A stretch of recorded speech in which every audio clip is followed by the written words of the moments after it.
Welcome to CG शिक्षा मैं डिनी सर। जैसे कि हम लोग देख रहे थे 11 फिजिक्स का 9 चैप्टर को। चलिए आगे हम लोग देखते हैं। तो इससे पहले हम लोग प्रीवियस वीडियो में विकृति के प्रकार को देख लिए थे, जिसमें हम लोग फर्स्ट प्रकार को देख लिए थे, अनुदैर्ध्य विकृति को हम लोग देख चुके थे।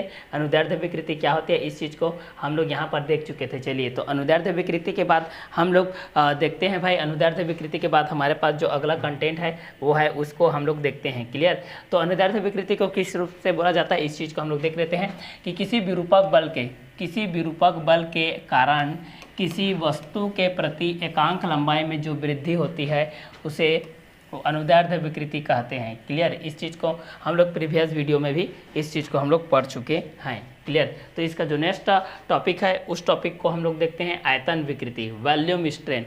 जो सेकंड हमारा है तो इस चीज़ को हम लोग देखते हैं आयतन विकृति। जो आयतन होता है, जैसे कि वस्तु इस तरीके से हम लोग घूर रहे हैं तो यहाँ पर ये आयतन घेर रहा है ना, स्थान जो घेर रहा है वही इसका क्या है, आयतन है। क्लियर। तो आयतन विकृति के अंतर्गत हम लोग इस चीज़ को देखते हैं। देखिए आयतन विकृति क्या होती है इस चीज़ को देखते हैं। तो किसी बाएं हाथ विरूपक बल द्वारा किसी वस्तु के आयतन में किए गए परिवर्तन तथा उसके प्रारंभिक आयतन के अनुपात को वस्तु की आयतन विकृति कहते हैं। ये देखिए आयतन विकृति का फार्मूला इस तरीके से है। ठीक है। तो अगर इस चीज़ को हम लोग ऐसा बोल सकते हैं कि किसी बाह्य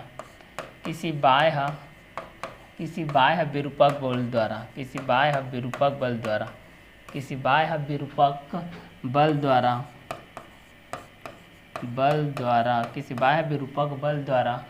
वस्तु के आयतन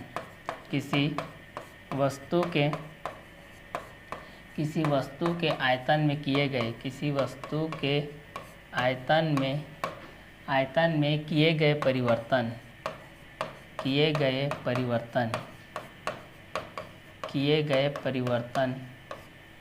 परिवर्तन तथा उसके प्रारंभिक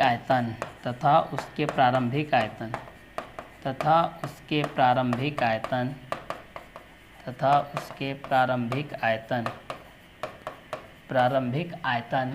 के अनुपात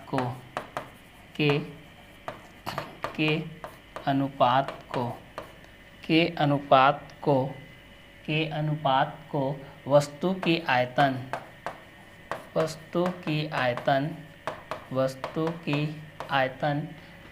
विकृति कहते हैं। वस्तु की आयतन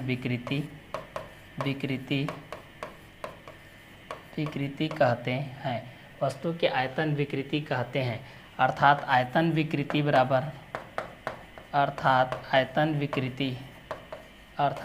विकृति बराबर क्या होता है, आकार में परिवर्तन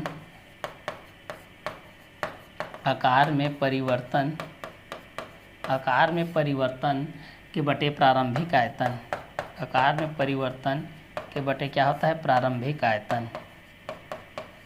आयतन होता है। आकार में परिवर्तन के बटे क्या होता है, प्रारंभिक आयतन होता है। अर्थात जब हम इस चीज़ को देखते हैं, अर्थात विरूपक बल के कारण वस्तु के एकांक आयतन में होने वाले परिवर्तन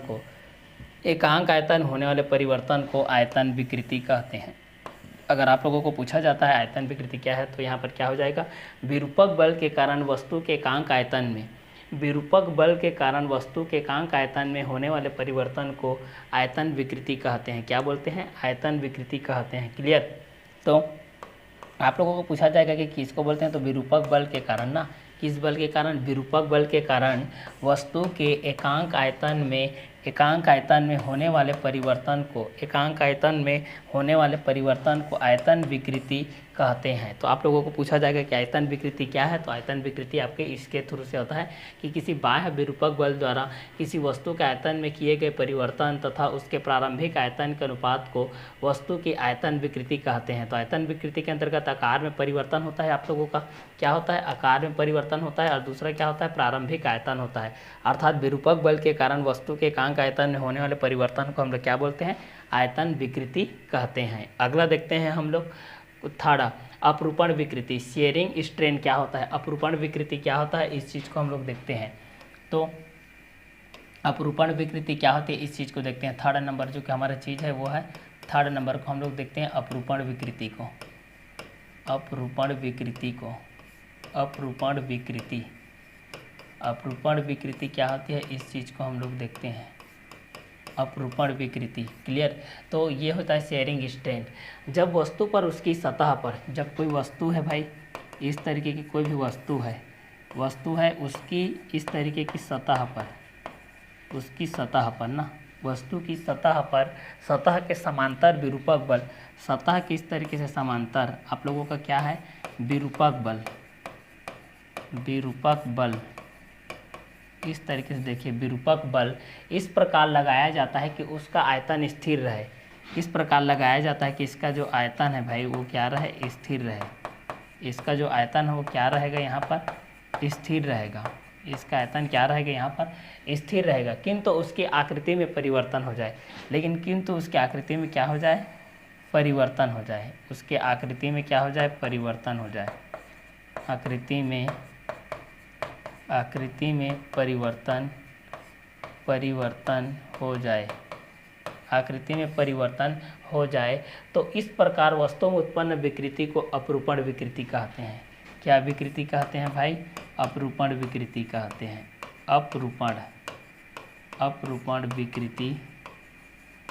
अपरूपण विकृति कहलाती है। क्लियर। तो इसी को हम लोग देखते हैं कि जब वस्तु पर उसकी सतह के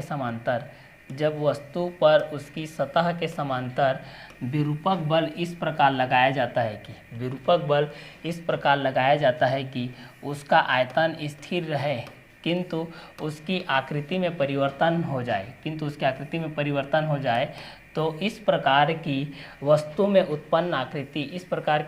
उत्पन्न विकृति को अपरूपण विकृति कहते हैं।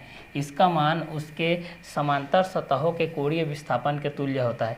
इसका जो वैल्यू होता है भाई, इसका जो वैल्यू होता है वह कोणीय विस्थापन के, इसका जो वैल्यू होता है वह कोणीय विस्थापन के क्या होता है, उसके तुल्य होता है। उसके क्या होता है, बराबर होता है। उसका तुल्य होता है, उसका आप लोगों के बराबर होता है। उसका तुल्य उसका क्या होता है, बराबर होता है। तो जब वस्तु पर उसकी सतह के समांतर, एक चीज़ को देखिए यहाँ पर, इसी चीज़ को मैं बार बार रिपीट कर रहा हूँ भाई, क्योंकि यहाँ पर आपको समझना है। जब वस्तु पर उसकी सतह के समांतर ये देखिए विरूपक बल लगाया जाता है, तो उसके आयतन क्या होती है, स्थिर होती है, लेकिन उसकी आकृति में क्या हो जाती है, परिवर्तन हो जाती है। तो इस प्रकार के से उत्पन्न विकृति को हम लोग क्या बोलते हैं, अपरूपण विकृति कहते हैं। इसका मान उसके समांतर सतहों के कोणीय विस्थापन के क्या होता है, तुल्य होता है। तो यहाँ पर कोणीय विस्थापन आता है, जैसे कि आप लोग इसके प्रीवियस 2-3 लेसन के पहले पढ़े थे आप लोग, कोणीय वेग, कोणीय संवेग के बेस पे, ठीक है। तो उसी के अकॉर्डिंग है ये। तो जब वस्तु पर उसकी सतह के समांतर विरूपक बल इस प्रकार लगाया जाता है कि उसका आयतन स्थिर रहे, किंतु उसकी आकृति में परिवर्तन हो जाए, तो इस प्रकार के वस्तु में उत्पन्न विकृति को अपरूपण विकृति कहते हैं। आगे इस कंटेंट को देखते हैं। प्रत्यास्थता की सीमा। प्रत्यास्थता की सीमा किस तरीके से होती है, इस चीज़ को हम लोग थ्योरिकल बेस में, हम लोग प्रैक्टिकल के बेस पे इस चीज़ को हम लोग करेंगे, ठीक है। तो इस चीज़ को हम लोग चलिए करते हैं। प्रायोगिक परिणामों से यह निष्कर्ष निकलता है ना, प्रत्यास्थता की जो सीमा होती है, प्रत्यास्थता की सीमा किसकी सीमा होती है भाई, प्रत्यास्थता की सीमा। इस चीज़ को देखते हैं, प्रत्यास्थता की सीमा को देखते हैं भाई। चलिए प्रत्यास्थता की सीमा को देखते हैं। प्रायोगिक परिणामों से यह निष्कर्ष निकलता है कि यदि किसी वस्तु पर बाह्य विरूपक बल लगाया जाए, बाह्य विरूपक बल लगाया जाता है, बाह्य विरूपक बल क्या किया जाता है, लगाया जाता है, ठीक है। यदि किसी वस्तु पर देखिए, यदि किसी वस्तु पर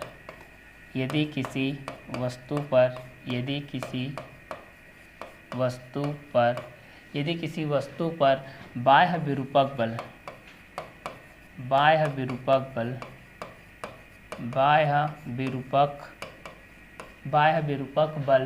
लगाया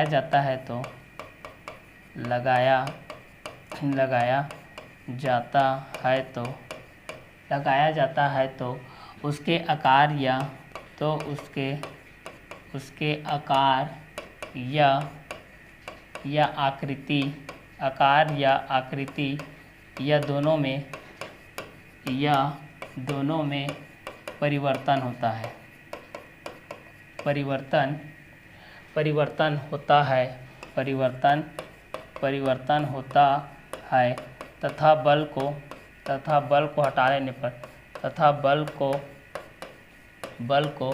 हटा लेने पर वस्तु अपनी प्रारंभिक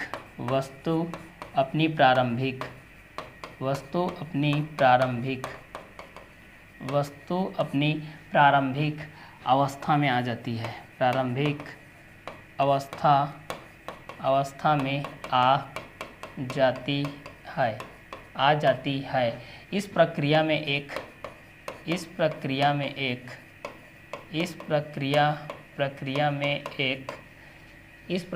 एक स्थिति ऐसी आती है, एक स्थिति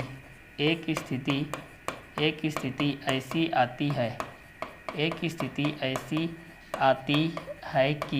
आती है कि विरूपक बल में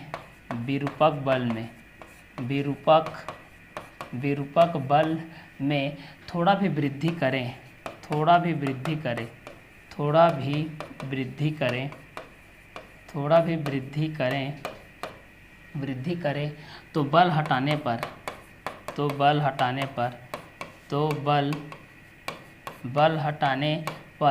वस्तु अपनी पूर्वावस्था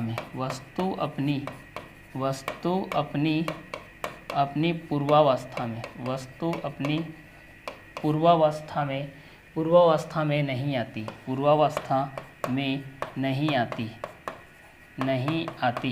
बल्कि उसमें स्थायी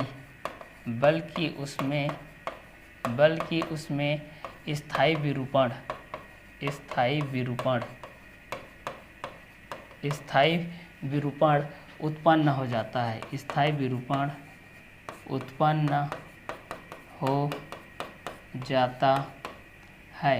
विरूपक बल का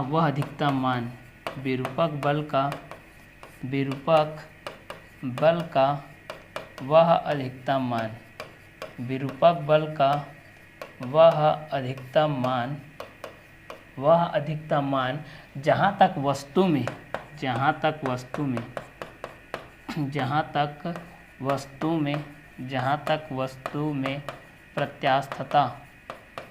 प्रत्यास्थता का गुण होता है, प्रत्यास्थता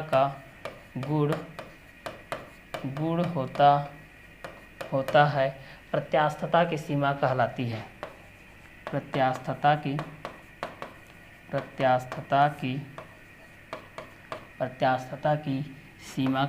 है, प्रत्यास्थता की सीमा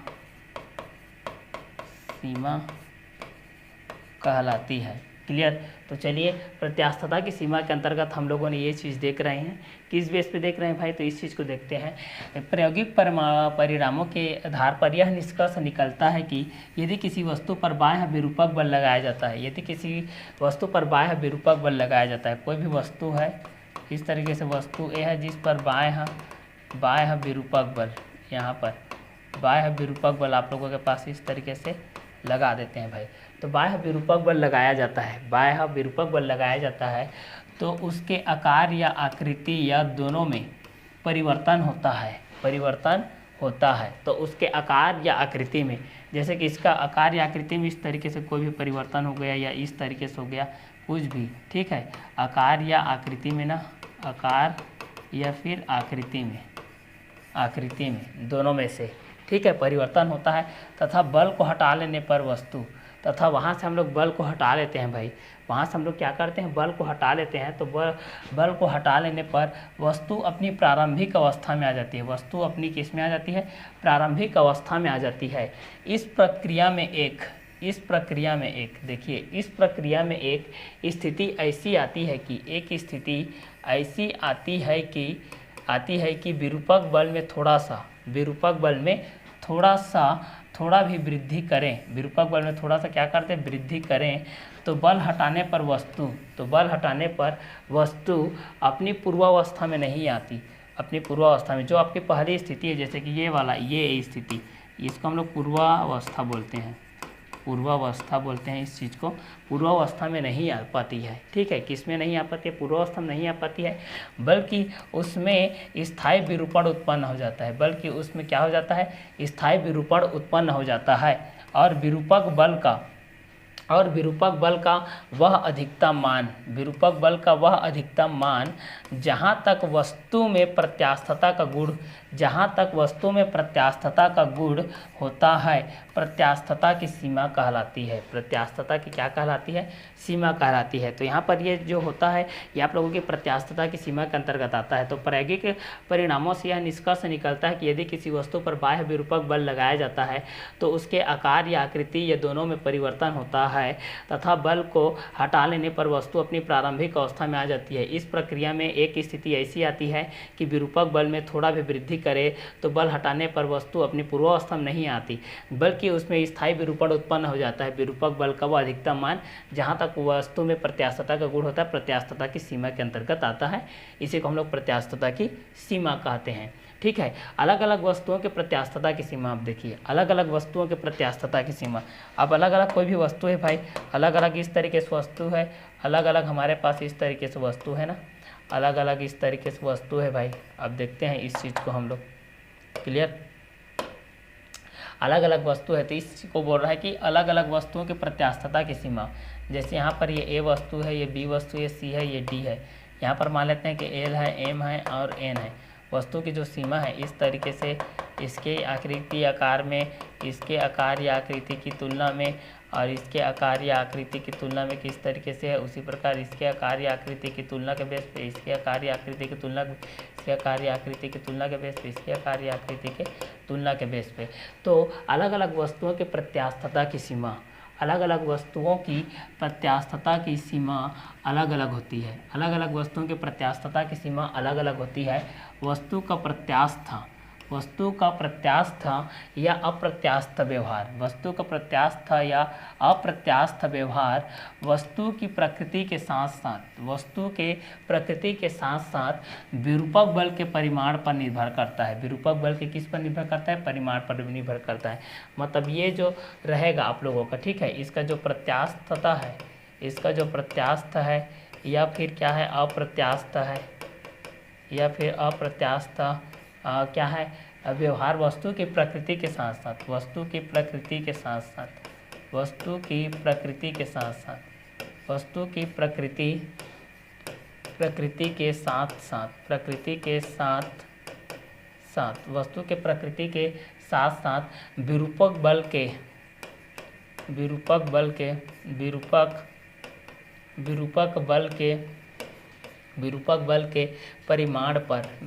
बल के परिमाण पर निर्भर करता है। परिमाण पर निर्भर करता है, निर्भर करता है। तो प्रत्यास्थ या अप्रत्यास्थ वस्तु की प्रकृति के साथ साथ विरूपक बल के परिमाण पर निर्भर करता है। प्रत्यास्थ या अप्रत्यास्थ वस्तु की प्रकृति के साथ साथ विरूपक बल के परिमाण पर निर्भर करता है। तो इस चीज़ को हम लोग यहाँ पर देख रहे हैं कि अलग अलग वस्तुओं की प्रत्यास्थता की सीमा अलग अलग होती है। वस्तु का प्रत्यास्थ या अप्रत्यास्थ व्यवहार वस्तु की प्रकृति के साथ साथ विरूपक बल के परिमाण पर निर्भर करता है। वस्तु के परिमाण पर क्या करता है? निर्भर करता है। क्लियर?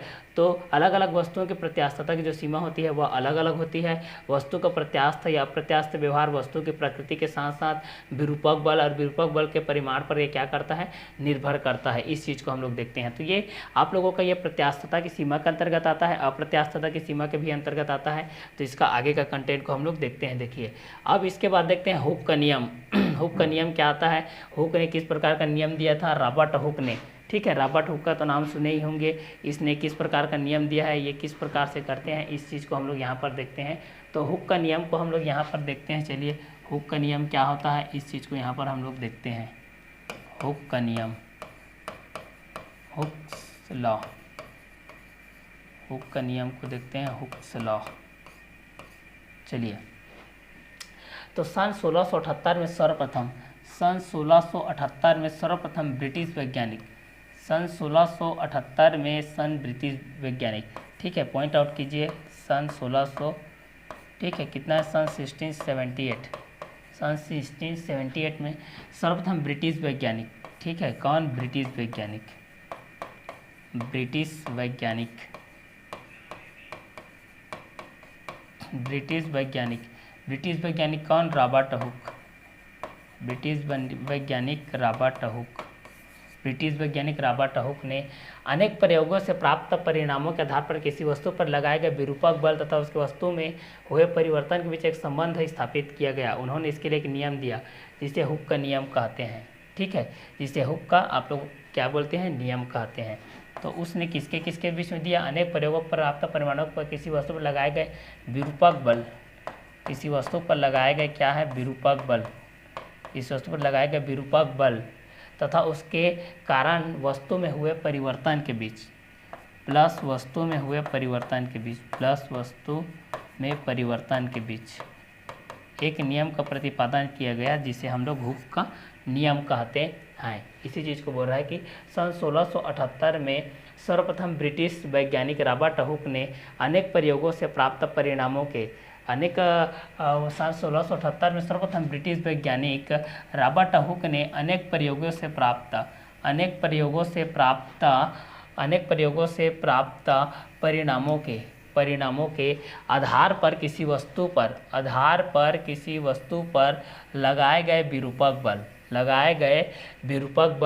तथा उसके कारण वस्तु में हुए परिवर्तन के बीच संबंध स्थापित किया, के बीच संबंध स्थापित किया, इन दोनों के बीच में क्या स्थापित किया भाई, संबंध स्थापित किया, जिसको हम लोग क्या बोलते हैं, हुक का नियम बोलते हैं, हुक का नियम, जिसे हम लोग बोलते हैं हुक का नियम।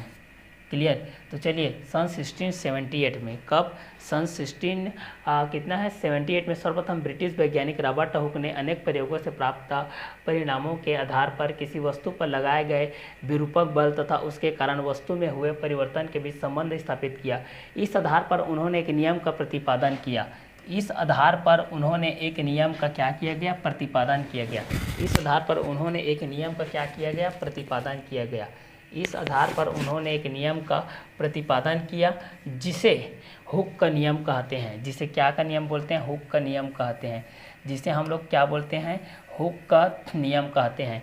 मूल रूप में हुक के नियमानुसार, जो मूल रूप में है हुक का नियमानुसार, उस चीज़ को देखते हैं। मूल रूप में हुक के नियमानुसार प्रत्यास्थता सीमा के अंतर्गत, ठीक है, प्रत्यास्थता सीमा के अंतर्गत, देखिए इस चीज़ को, प्रत्यास्थता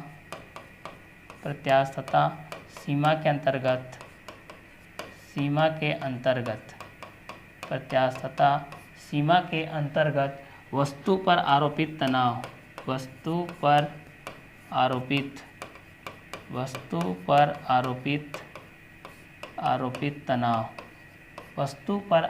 तनाव, उसमें उत्पन्न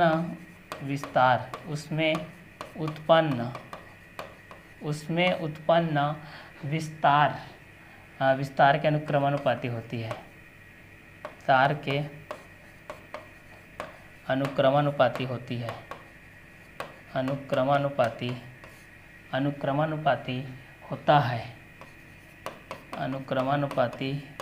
होता है। बाद में ब्रिटेन के वैज्ञानिक थॉमस यंग ने, ब्रिटेन के वैज्ञानिक थॉमस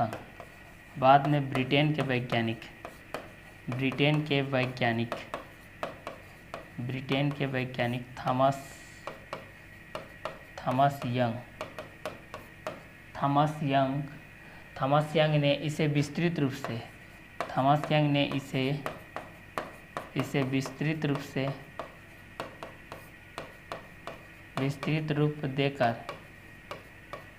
रूप देकर यह कहा कि प्रत्यास्थता की सीमा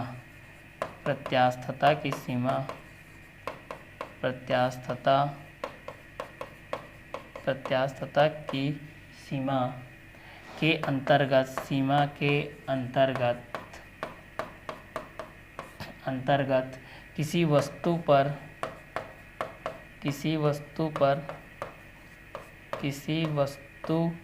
पर लगने वाला प्रतिबल लगने वाला प्रतिबल, लगने वाला प्रतिबल उसमें उत्पन्न विकृति के, उसमें उत्पन्न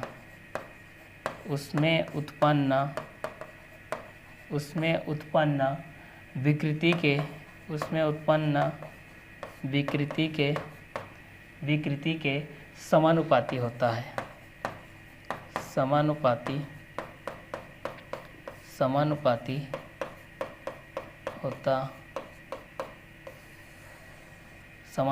होता है।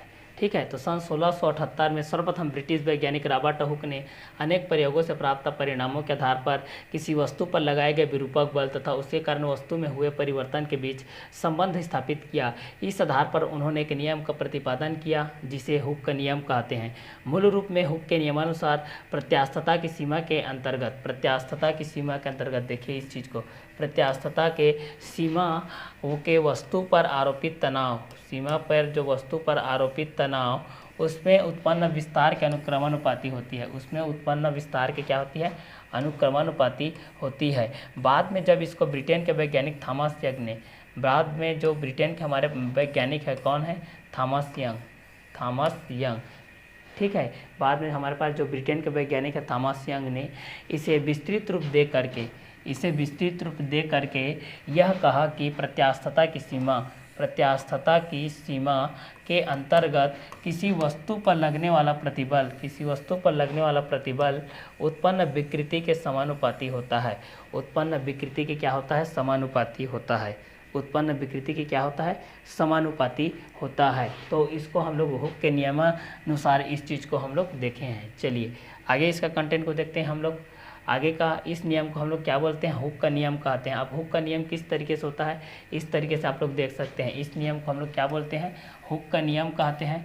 अर्थात इस नियम के अनुसार जो प्रतिबल होती है वह प्रोपोर्शनल टू होती है विकृति के, अर्थात प्रतिबल बराबर क्या हो जाएगा, यहाँ पर कोई भी आप लोगों का एक्सटर्नल के बेस पे, कोई भी आप लोगों का कांस्टेंट के बेस पे आ जाएगा। तो जहाँ ये क्या है, समानुपातिक स्थिरांक है जिसे वस्तु का प्रत्यास्थता गुणांक कहते हैं, इस चीज़ को वस्तु का प्रत्यास्थता गुणांक कहते हैं। तो ये एक तो आपका हुक के नियमानुसार आ गया कि वास्तव में हुक का किस प्रकार से नियम के बेस पे था, इस बेस पे ये आ गया। क्लियर। अब बढ़ते भार के अंतर्गत तार का व्यवहार को देखते हैं। चलिए, बढ़ते भार के अंतर्गत तार का जो व्यवहार है, इस चीज़ को हम लोग यहाँ पर 1 बाय 1 करके इस चीज़ को हम लोग देखते जाते हैं। तो वास्तव में इसका जो बिहेवियर है वह किस तरीके से होता है, किस स्ट्रेस के बेस होता है, किस स्ट्रेन के बेस होता है, किसका ग्राफिकल निरूपण के बेस पे होता है, इस चीज़ को हम लोग यहाँ पर डायग्राम के बेस पे, वक्रों के बेस पे, चित्रों के भांति से इस चीज़ को हम लोग यहाँ पर कवर करने वाले हैं। तो चलिए इस चीज़ को हम लोग इस डायग्राम के बेस से, इस वक्रों के बेस से इस चीज़ को हम लोग यहाँ पर कवर कर लेते हैं, जो कि डायग्राम बेस पे रहेगा और डायग्राम से रिलेटेड क्वेश्चन के बेस पे आप लोगों का रहेगा। क्लियर। तो चलिए इस चीज़ को हम लोग यहाँ पर बढ़ते भार के अंतर्गत के बेस पे इस चीज़ को हम लोग देखते हैं क्या होता है। ठीक है, तो बढ़ते भार के अंतर्गत तार का व्यवहार किस तरीके से होता है, इस चीज़ को हम लोग देखते हैं। क्लियर। तो चलिए इस चीज़ को हम लोग देखते हैं बढ़ते भार के, ठीक है, यहाँ पर लिख दे रहा हूँ, बढ़ते भार के अंतर्गत तार का व्यवहार, अंतर्गत तार का व्यवहार, तार का व्यवहार, इस चीज़ को हम लोग देखते हैं। चलिए तो बढ़ते भार के अंतर्गत तो प्रतिबल विकृति ग्राफ के अनुसार हम लोग यहाँ पर देखते हैं, ये आप लोगों का प्रतिबल से रिलेटेड हो जाता है। किससे रिलेटेड हो जाता है, प्रतिबल के अनुरूप होता है। तो वह किस तरीके से होगा, इस चीज़ को हम लोग 1 बाय 1 करके देखते चले जाते हैं। चलिए, तो पहला क्या है आपका, प्रतिबल से रिलेटेड है। चलिए, प्रतिबल के बेस से है। तो प्रतिबल में जो आप लोगों का क्या है, विकृति के माध्यम से है। तो विकृति ग्राफ के लिए जब हम लोग इस तरीके से करते हैं,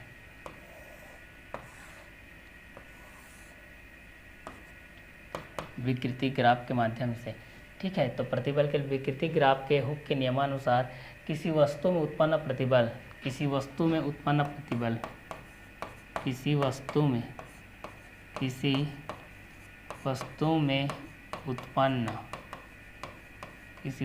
उत्पन्न प्रतिबल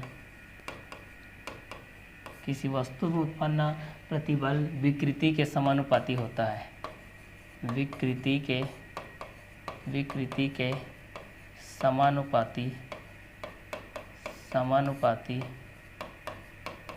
समानुपाती होता है। परंतु यह नियम केवल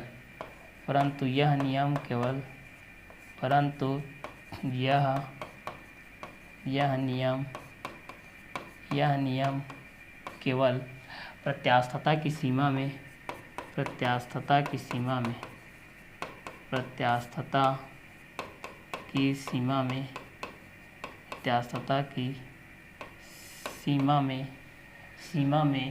लघु विकृतियों के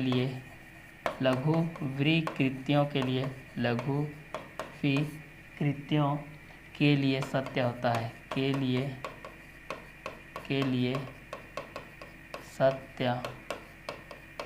सत्य होता है। यदि किसी एक समान परिच्छेद वाले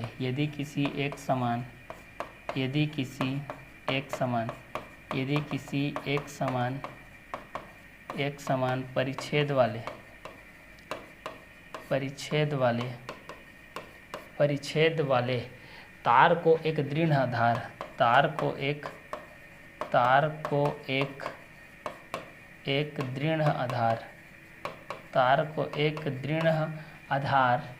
से कसकर उसके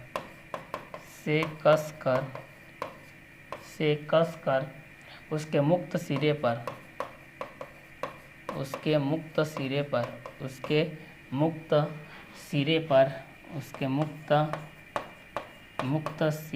पर भार लटकाकर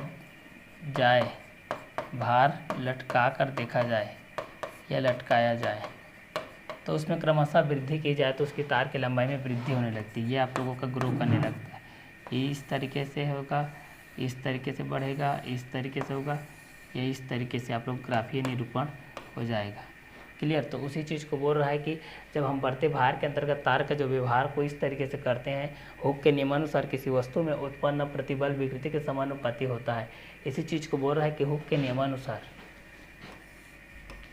किसी वस्तु में उत्पन्न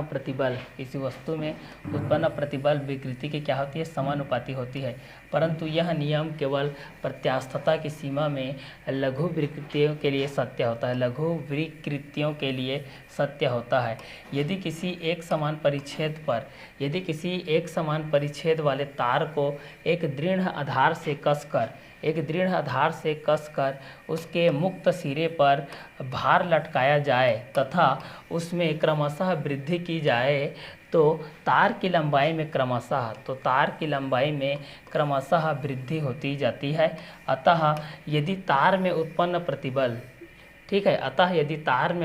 प्रतिबल तथा विकृति के मध्य ग्राफ खींचा जाए।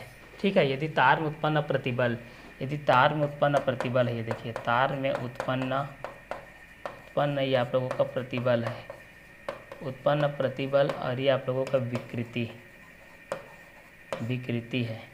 ठीक है। के मध्य ग्राफ खींचा जाए तो यह प्राप्त अनुसार होता है, इसके अनुसार हो जाएगी, चित्रों के अनुसार, इस तरीके से। क्लियर। तो बढ़ते भार के अंतर्गत जो इसका व्यवहार है, इस व्यवहार को आप लोग इस तरीके से देख सकते हैं। क्लियर। प्रत्यास्थ शांति या प्रत्यास्थता की थकान, ये 2 नंबर का क्वेश्चन है। प्रत्यास्थता की थकान से रिलेटेड ये क्वेश्चन आप लोगों के बेस पे आता है। तो ये आप लोगों का जब किसी वस्तु पर प्रत्यास्थता की सीमा के अंदर अधिक समय तक विरूपक बल लगाया जाता है तो किस स्थिति में रहता है, किस सिचुएशन से रिलेटेड रहता है, इस पर हम लोग इस चीज़ को देखते हैं कि जब किसी वस्तु पर प्रत्यास्थता सीमा के अंदर अधिक समय तक विरूपक बल लगाया जाता है, जब किसी वस्तु पर प्रत्यास्थता सीमा के अंदर, जब किसी वस्तु पर कहाँ पर, प्रत्यास्थता सीमा के अंतर्गत। तो इस चीज़ को हम लोग यहाँ पर देखते हैं। जब किसी वस्तु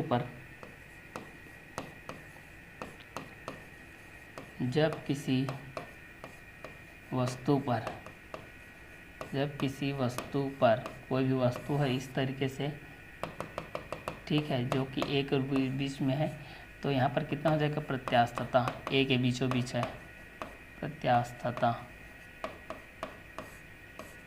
क्लियर। तो यदि जब किसी वस्तु पर प्रत्यास्थता सीमा के अंतर्गत प्रत्यास्थता सीमा के अंदर, प्रत्यास्थता सीमा के अंदर अधिक समय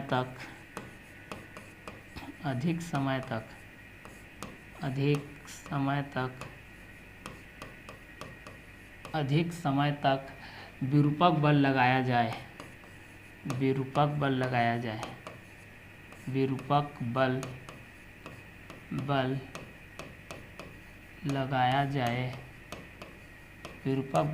जाए तो वस्तु में उत्पन्न विकृति, तो वस्तु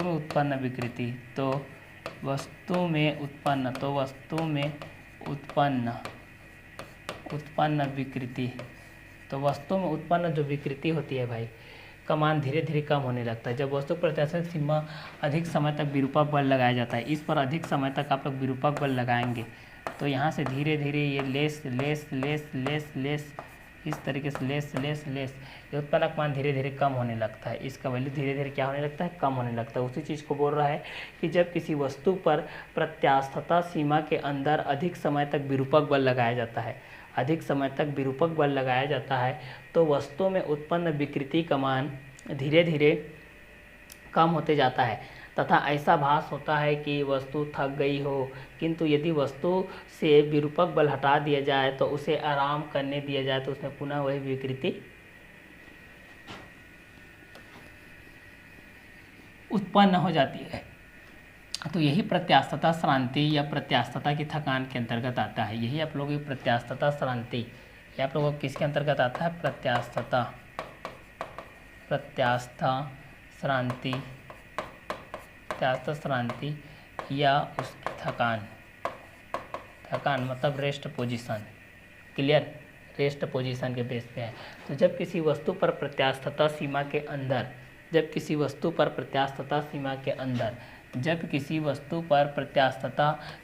अंदर अधिक समय तक विरूपक बल लगाया जाए तो वस्तु में उत्पन्न विकृति का मान धीरे धीरे कम होते जाता है। और एक स्थिति ऐसी आती है जब ऐसा भास होता है कि वस्तु थक गई हो, थक गई हो, किंतु यदि वस्तु से विरूपक बल हटा दिया जाता है अर्थात उसे आराम करने दिया जाए तो उसमें पुनः वही विकृति उत्पन्न होने लगती है जो प्रारंभ में हो रही थी। वस्तुओं के इसी गुण को प्रत्यास्थ श्रांति कहते हैं। वस्तुओं के इसी गुण को प्रत्यास्थ श्रांति या प्रत्यास्थता की थकान कहते हैं। यहाँ तक लिखिएगा, जब भी डेफिनेशन के बेस पे आता है तो इस चीज़ को आप लोगों को 1 बाय 1 करके लिखते हुए चलना है। दूसरे शब्दों में बोला जाए तो लंबे समय तक सतत उपयोग के कारण प्रत्यास्थता जो प्रत्यास्थता के गुण है में हुई अस्थायी क्षति को प्रत्यास्थ श्रांति या प्रत्यास्थता की क्या बोलते हैं, थकान बोलते हैं। प्रत्यास्थता की क्या बोलते हैं, थकान बोलते हैं। तो जब किसी वस्तु पर प्रत्यास्थता सीमा के अंदर अधिक समय तक विरूपक बल लगाया जाता है तो वस्तु में उत्पन्न विकृति का मान धीरे धीरे कम होते जाता है तथा ऐसा भास होता है कि वस्तु थक गई है। किंतु यदि वस्तु से विरूपक बल हटा दिया जाए अर्थात उसे आराम करने दिया जाए तो उसमें पुनः वही विकृति उत्पन्न होने लगती है जो प्रारंभ में हो रही थी। तो वस्तुओं के इसी गुण को प्रत्यास्थ श्रांति या प्रत्यास्थता की थकान कहते हैं। अर्थात लंबे समय तक सतत उपयोग के कारण प्रत्यास्थता के गुण में हुई अस्थायी क्षति को प्रत्यास्थ श्रांति या प्रत्यास्थता की थकान के अंतर्गत लेते हैं। तो इसके अंतर्गत जो भी हमारे आते हैं, जैसे कि प्रत्यास्थ वस्तु है चाहे अप्रत्यास्थ वस्तु हो, चाहे वह प्लास्टिक वस्तुएं क्यों ना हो, जिसमें भंगुर वस्तुएं आती हैं उनके जो भंगुरता आती है वो ही चीज़ क्यों ना आ जाए, तो ये सभी आप लोगों की थकान से अंतर्गत आते हैं जो कि प्रत्यास्थता श्रांति कहलाती है। क्लियर, चलिए आगे देखते हैं। प्रत्यास्थ उत्तर प्रभाव। अब इसको हम लोग देखते हैं कि उत्तर प्रभाव क्या होता है। इलास्टिक आफ्टर इफेक्ट के बाद इसका जो प्रभाव होता है वो किस प्रकार से होता है, इस चीज़ को हम लोग यहाँ पर देखते हैं। प्रत्यास्थता सीमा के अंदर जब किसी वस्तु पर विरूपक बल किया जाता है तो वह किस प्रकार विकृत हो जाती है, इस चीज़ को हम लोग 1 बाय 1 करके देखने वाले हैं। चलिए तो यहाँ पर हम लोग देखते हैं। चलिए प्रत्यास्थता सीमा के अंदर तो प्रत्यास्थता उत्तर प्रभाव को देखते हैं हम लोग। प्रत्यास्थता उत्तर प्रभाव हम इस चीज़ को देखते हैं। चलिए तो यहाँ पर है हमारे पास प्रत्यास्थता सीमा के अंतर्गत। चलिए इस तरीके से है प्रत्यास्थता की प्रत्यास्थता उत्तर प्रभाव।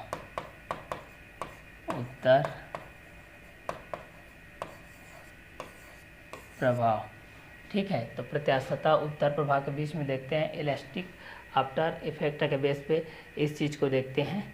चलिए यहाँ पर हम लोग इस चीज़ के बेस पे हम इसको आगे करते हैं। ठीक है, तो प्रत्यास्थता सीमा के अंदर जब किसी वस्तु पर, प्रत्यास्थता सीमा के अंतर्गत जब वस्तु पर, देखिए प्रत्यास्थता सीमा के अंदर जब किसी वस्तु पर, इसी चीज़ को बोल रहा है प्रत्यास्थता सीमा के अंतर्गत, इसको पॉइंट वाइज मैं लिख दे रहा हूँ। प्रत्यास्थता सीमा के अंदर विरूपक बल आरोपित किया जाता है, तो विरूपक बल आरोपित किया जाता है, तो आरोपित किया जाता है तो वह विकृत हो जाती है, विकृत हो जाती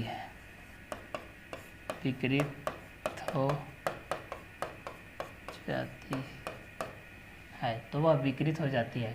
परंतु आगे हम लोग इस चीज़ को देखते हैं, लेकिन प्रायोगिक परिणामों से यह निष्कर्ष निकलता है कि विरूपक बल को हटा लेने पर जो वस्तु होती है वह अंततः किस ओर जाती है, इस चीज़ को हम लोग देख रहे हैं। ठीक है, तो यहाँ पर जो आप लोगों का प्रत्यास्थता उत्तर प्रभाव है, नाम है ठीक है, तो इलास्टिक आफ्टर इफेक्ट,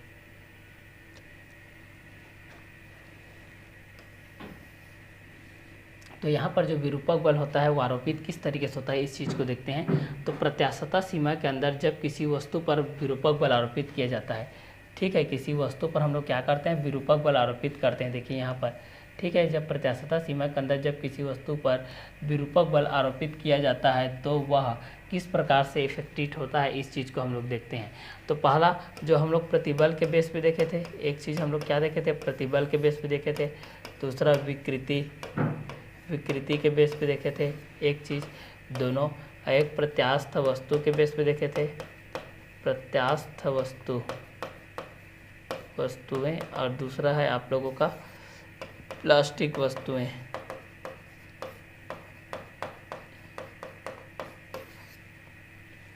इन दोनों के बीच में यहाँ से रिलेटेड क्या है, इस चीज़ को हम लोग यहाँ से करते हैं। देखिए, तो प्रत्यास्थता सीमा के अंतर्गत जो आप लोगों के पास मिला है, जो प्रत्यास्थता सीमा के अंदर जब किसी वस्तु पर जो विरूपक बल आरोपित किया गया है वह विकृत हो जाती है, तो जब विरूपक बल को हटा लेते हैं तो वस्तु पर अपनी पूर्वावस्था में आ जाती है। वह किस तरीके से आती है, इस चीज़ को हम लोग यहाँ पर देखने वाले हैं। चलिए, तो इस चीज़ को हम लोग यहाँ से देख रहे हैं, जो कि दोनों के अनुरूप होता है, कि दोनों से अलग इफेक्टिव रूप में होता है। इस चीज़ को हम लोग 1 बाय 1 करके देखते हैं भाई। क्लियर? तो चलिए, जैसे कि यहाँ पर बोल रहा है कि विकृत हो जाती है, अब वो तो विकृत हो गई यहाँ से आकर के, अतः जब विरूपक बल को हटा लेते हैं वहाँ से, अब जब हम लोग क्या कर लेते हैं, विरूपक बल को हटा लिया जाता है वहाँ से, विरूपक बल को हटा लिया जाता है तो वस्तु अपनी पूर्वावस्था में, तो वस्तु अपनी पूर्वावस्था में आ जाती है, मतलब वस्तु अपने पूर्वावस्था में आ जाएगी। जैसे कि इस तरीके से है, वस्तु को हटा देते हैं तो वो आप लोगों की इस तरीके के इस बेस पे आ जाता है, फिर वस्तु को जैसे हटाते हैं तो फिर वो अपने पूर्वावस्था में इस तरीके से आ जाती है। परंतु प्रायोगिक परिणामों से यह निष्कर्ष निकलता है कि विरूपक बल को हटा लेने पर वस्तुएं तुरंत अपनी पूर्वावस्था में नहीं आती है, बल्कि इस क्रिया में कुछ समय लगता है। इसे ही प्रत्यास्थ उत्तर प्रभाव कहते हैं, इसे ही प्रत्यास्थ उत्तर प्रभाव कहते हैं।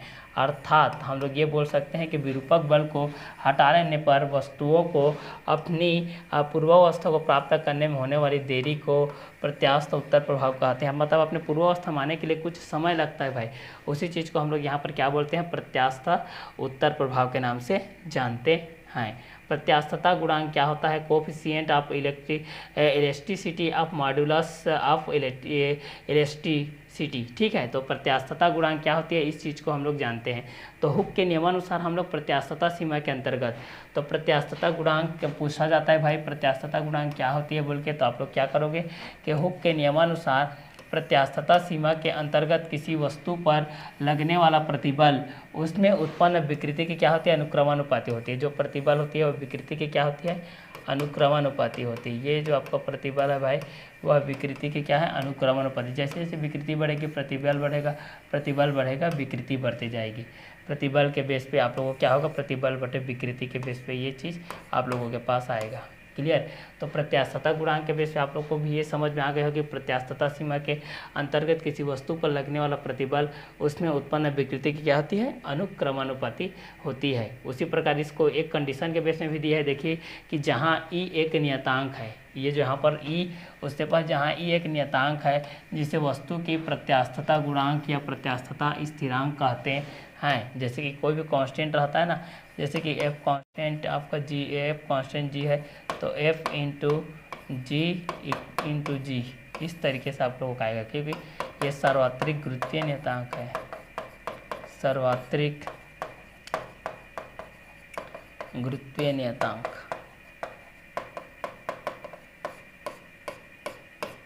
क्लियर। तो चलिए इसी चीज़ को बोल रहा है कि जिसे वस्तु के प्रत्यास्थता गुणांक या प्रत्यास्थता के स्थिरांक कहते हैं। यह वस्तु की प्रकृति पर निर्भर करता है, यह वस्तु की प्रकृति पर निर्भर करता है, अर्थात अलग अलग वस्तुओं का प्रत्यास्थता, अलग अलग वस्तुओं की प्रत्यास्थता गुणांक क्या होती है, अलग अलग होती है। अर्थात प्रत्यास्थता गुणांक जो प्रतिबल और विकृति की क्या होती है, अनुक्रम मतलब क्या होती है, अनुपात के तुल्य होती है। आगे है प्रत्यास्थता गुणांक का विमीय सूत्र के बेस पे प्रत्यास्थता गुणांक का प्रतिबल विकृति हो जाएगा, जो कि हम लोग m0L2t-1 के बेस पे यहाँ पर पढ़ रहे थे। वही प्रत्यास्थता गुणांक का जो विमीय सूत्र है इसी के अंतर्गत से है, जो कि प्रत्यास्थता गुणांक से क्या है, ये दोनों रिलेटेड हैं। क्लियर। यंग प्रत्यास्थता गुणांक या यंग मापांक, आप लोगों को ये पूछा जाता है कि यंग प्रत्यास्थता गुणांक क्या होती है, यंग मापक क्या होती है। यंग प्रत्यास्थता जब 12th क्लास में जाओगे तो आप लोग किरण प्रकाशिकी, तरंग प्रकाशिकी में आप लोग पढ़ोगे यंग के दूसरी प्रयोग क्या है। ठीक है, उसमें फ्रिंज चौड़ाई, दीप्त फ्रिंज, अदीप्त फ्रिंज,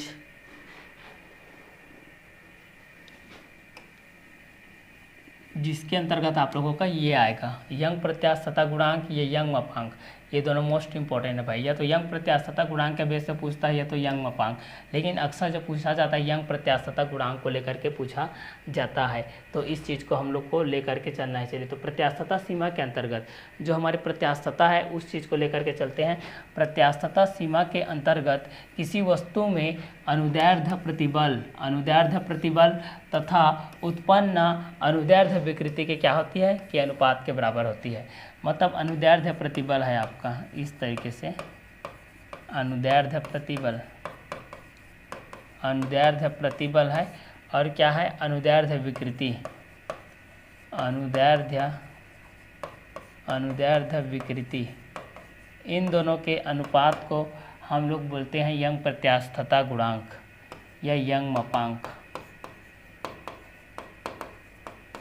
यंग मापांक। क्लियर। तो चलिए ये है आप लोगों का प्रत्यास्थता गुणांक, ये यंग मापांक। तो प्रत्यास्थता सीमा के अंतर्गत किसी वस्तु में अनुदैर्ध्य प्रतिबल तथा उत्पन्न अनुदैर्ध्य विकृति के अनुपात को उस वस्तु की यंग प्रत्यास्थता गुणांक या यंग मापांक कहते हैं। इसे y से क्या करते हैं, व्यक्त करते हैं। इसके y से क्या करते हैं, y से प्रदर्शित करते हैं, y से प्रदर्शित करते हैं, y से प्रदर्शित करते हैं। क्लियर। तो चलिए ये था आप लोगों का क्या था, यंग प्रत्यास्थता गुणांक के यंग मापांक। प्रत्यास्थता सीमा के अंतर्गत किसी वस्तु में अनुदैर्ध्य प्रतिबल तथा उत्पन्न अनुदैर्ध्य विकृति के अनुपात को हम उस वस्तु की यंग प्रत्यास्थता गुणांक कहते हैं, ये यंग मापांक कहते हैं। इस चीज़ को याद रखिएगा, ये आप लोगों के फार्मूला से रिलेटेड है और फार्मूला के बेस पे ये चीज़ आ रही है। तो यंग प्रत्यास्थता गुणांक के बेस पे ये चीज़ आ गया। आगे का कंटेंट देखते हैं। अर्थात किसी पदार्थ का यंग प्रत्यास्थता गुणांक, अगर इस चीज़ को हम लोग देखेंगे किसी पदार्थ के बेस पे देखेंगे तो कोई भी पदार्थ रहेगा, जैसे कि किसी पदार्थ के बेस पे अगर इस चीज़ को हम लोग देखते हैं तो किसी पदार्थ का यंग प्रत्यास्थता, किसी पदार्थ का यंग प्रत्यास्थता गुणांक, यंग प्रत्यास्थता गुणांक, यंग प्रत्यास्थता गुणांक का, यंग प्रत्यास्थता गुणांक का आंकिक मान, गुणांक का आंकिक मान, ये जो आंकिक मान है, कोई भी वस्तु है इस तरीके से, ए वस्तु है, ये आप लोगों का बी वस्तु है, इन दोनों का जो गुणांक है प्रत्यास्थता गुणांक है, इन दोनों का जो प्रत्यास्थता गुणांक है भाई, इन दोनों के बीच का जो प्रत्यास्थता गुणांक है, इस चीज़ को हम लोग देखते हैं। तो उसी चीज़ को बोल रहा है कि जैसे कि ए और बी के बीच में देखते हैं हम लोग, इस तरीके से ये इस तरीके से बल लगा रहा है, यहाँ पर ये इस तरीके से बल लगा रहा है। तो यदि किसी पदार्थ का यंग प्रत्यास्थता गुणांक का आंकिक मान उस बल के बराबर होता है, उस बल के बराबर होता है जो उस पदार्थ के एकांक अनुप्रस्थ काट वाले, ठीक है, काट वाले तार की लंबाई के दोगुना कर दे, जबकि यह परिवर्तन प्रत्यास्थता की सीमा में हो। तो उसी चीज़ को बोल रहा है कि अर्थात किसी पदार्थ के यंग प्रत्यास्थता, किसी पदार्थ का यंग प्रत्यास्थता गुणांक का आंकिक मान उस बल के बराबर होता है जो उस पदार्थ के एकांक अनुप्रस्थ काट वाले तार की लंबाई को क्या कर दिया जाए, दोगुना कर दिया जाए, इस तरीके से बढ़ा दिया जाए, ताकि यह परिवर्तन प्रत्यास्थता की सीमा में ना हो, तथा यह परिवर्तन प्रत्यास्थता की सीमा में ना हो। जो प्रत्यास्थता की सीमा पे नहीं है उस चीज़ के लिए है ये, ठीक है। तो किसी पदार्थ के यंग प्रत्यास्थता गुणांक का आंकिक मान और उस बल के बराबर होता है जो उस पदार्थ के एकांक अनुप्रस्थ काट वाले तार की लंबाई को दोगुना कर दे, जबकि यह परिवर्तन प्रत्यास्थता की सीमा के अंतर्गत होता है। क्लियर। तो चलिए इसके बाद जो है वो आयतन प्रत्यास्थता गुणांक को देखते हैं। हम लोग देख रहे थे आयतन प्रत्यास्थता गुणांक को, अब देखते हैं प्रत्यास्थता सीमा के अंतर्गत किसी वस्तु का, प्रत्यास्थता सीमा के अंतर्गत देखिए, प्रत्यास्थता सीमा के अंतर्गत किसी वस्तु का अभिलंब प्रतिबल, किसी वस्तु का अभिलंब प्रतिबल तथा उसमें उत्पन्न आयतन विकृति के अनुपात को उस वस्तु का आयतन प्रत्यास्थता गुणांक कहते हैं। आयतन प्रत्यास्थता गुणांक कहते हैं, जहाँ पर ये डायग्राम के बेस पे आप लोग देख ही रहे हैं। इसे के से व्यक्त किया जाता है, इसे किससे व्यक्त किया जाता है, के से व्यक्त किया जाता है। इस चीज़ को भी आप लोग जानते हैं यहाँ से, ठीक है। तो चलिए प्रत्यास्थता सीमा के अंतर्गत किसी वस्तु अभिलंब प्रतिबल के बेस पे है, तो इस चीज़ के लिए हम लोग यहाँ पर करते हैं, तो इस चीज़ को हम लोग यहाँ पर करते जाते हैं। तो प्रत्यास्थता सीमा के अंतर्गत किसी वस्तु अभिलंब प्रतिबल तथा उसमें उत्पन्न आयतन के बेस पे होता है। इस चीज़ को हम लोग यहाँ पर प्रत्यास्थता के बेस पे देखे हैं। आगे देखते हैं, यदि हम इस किसी वस्तु को प्रारंभिक सतह पर ले लेते हैं, यदि हम इस किसी वस्तु को इसका प्रारंभिक सतह के बेस पे ले लेते हैं, जो कि आयतन प्रतिबल के बेस पे होता है या आयतन स्थिरांक के बेस पे होता है, आयतन स्थिरांक के बेस पे होगा, चाहे आयतन प्रत्यास्थता गुणांक के बेस पे हो जाएगा, चाहे वह अनुदैर्ध्य के बेस पे होगा। जिस तरीके से आप तरंग को दो तरीके से पढ़ते थे, अनुप्रस्थ तरंग के बेस पे पढ़ते थे, अनुदैर्ध्य तरंग के बेस पे पढ़ते थे, तो दोनों के बीच में जो आप लोगों का श्रृंग और गर्त आता था, ठीक है, दोनों के बीच में श्रृंग और गर्त आता था, या फिर सघन माध्यम विरल माध्यम आता था। सघन माध्यम के माध्यम के अनुसार आप लोगों पदार्थ की प्रकृति को देखते थे, विरल माध्यम के अनुसार पदार्थ की जो प्रकृति को देखते थे। तो इसमें जो विकृति आता है, चाहे वह प्रतिबल हो, चाहे वह विकृति हो, चाहे अनुदैर्ध्य प्रतिबल के बेस पे हो, चाहे वह विकृति के बेस पे हो, तो ये सब जो सारे चीज़ आते हैं वो प्रत्यास्थता के अंतर्गत आते हैं। जो प्रत्यास्थता होती है बहुत बड़ी चीज़ है भाई, क्योंकि प्रत्यास्थता के अंतर्गत जितने भी पदार्थ होते हैं उनकी पदार्थ में क्या कमी है, किस तरीके की है, वो सभी प्रत्यास्थता ही बता पाती है। तो उसी चीज़ को हम लोग यहाँ पर देख रहे हैं। यदि किसी वस्तु का प्रारंभिक सतह पर, स्टार्टिंग के जो सतह है ना, यदि किसी वस्तु का प्रारंभिक सतह पर एफ बल अभिलंबवत आरोपित किया जाता है, एफ बल आप लोगों का सतत अभिलंब में आरोपित किया जाता है, तो जिसका क्षेत्रफल ए है, तो जिसका क्षेत्रफल ए है, जिसका क्षेत्रफल क्या है, ए है, जिससे उसके आयतन में परिवर्तन ए भी हो जाता है, जिसके आयतन में उसके क्या परिवर्तन हो जाता है, इस तरीके से उसके आयतन में ए भी परिवर्तन हो जाता है, उसके आयतन में ए भी परिवर्तन हो जाता है। तो किसी वस्तु का जो प्रारंभिक सतह पर बल अभिलंबवत आरोपित किया जाता है, जिसका क्षेत्रफल ए है, जिससे उसके आयतन में परिवर्तन ए भी हो जाता है, तब अभिलंब प्रतिबल बराबर क्या होता है, एफ बाय ए, मतलब बल बटे क्षेत्रफल। ये आप लोगों का बल है, ये आप लोगों का क्या है भाई, क्षेत्रफल है, ये आप लोगों का क्षेत्रफल है। एवं आयतन विकृति के लिए आप लोगों का minus del V by V के लिए किया जाता है। यहाँ पर आप लोगों का सूक्ष्म अवकलज नहीं होता है, सूक्ष्म अवकलज ढूंढ रहे हो, यहाँ पर सूक्ष्म अवकलज नहीं होगा, ठीक है। तो समीकरण 1 में मान को रखने पर ये इसको हम लोग 1 के बेस पे मान के रखते हैं, तो इस चीज़ को हम लोग देखते हैं।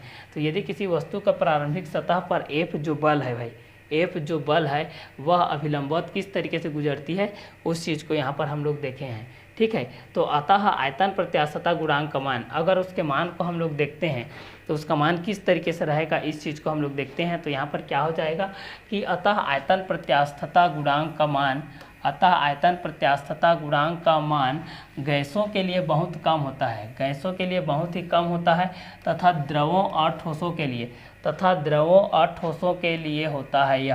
यह द्रवों और ठोसों के लिए होता है। गैसों तथा द्रवों के लिए केवल, गैसों तथा द्रवों के लिए केवल आयतन प्रत्यास्थता गुणांक होता है। क्या होता है? आयतन प्रत्यास्थता गुणांक होता है।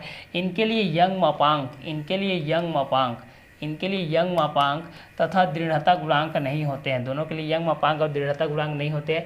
इसका एसआई पद्धति में मात्रक न्यूटन पर मीटर होता है, तथा सीजीएस पद्धति में इसका मात्रक डाइन पर सेंटीमीटर होता है, और इसका विमीय सूत्र एम होता है, ml-1 और T2 होता है। क्लियर। इसके बाद संपीड्यता को देखते हैं। किसी वस्तु के आयतन प्रत्यास्थता गुणांक के व्युत्क्रम को, किसी वस्तु के आयतन प्रत्यास्थता गुणांक को, संपीड्यता, संपीड्यता बराबर क्या हो जाएगा? 1/, आयतन प्रत्यास्थता गुणांक, 1/, आयतन प्रत्यास्थता गुणांक। ठीक है। तो किसी वस्तु के आयतन प्रत्यास्थता गुणांक के व्युत्क्रम को उस वस्तु की संपीड्यता कहते हैं। उस वस्तु की क्या बोलते हैं? संपीड्यता कहते हैं। इसे b से व्यक्त करते हैं, और इसको हम लोग संपीड्यता के अंतर्गत रखते हैं। इस चीज़ को हम लोग संपीड्यता के अंतर्गत रखते हैं। चलिए, तो इतने में आप लोगों का ये जो कंटेंट है ये कंप्लीट होता है। नेक्स्ट वीडियो लेक्चर में इसके बाद वाला का जो संपीड्यता का बाद वाला का है, उस चैप्टर को, उस कंटेंट को हम लोग देखेंगे। तो एक और वीडियो के माध्यम से ये चैप्टर आप लोगों का कंप्लीट होगा। तो नेक्स्ट वीडियो लेक्चर में हम लोग मिलते हैं नेक्स्ट कंटेंट के साथ। Okay, bye, have a nice day.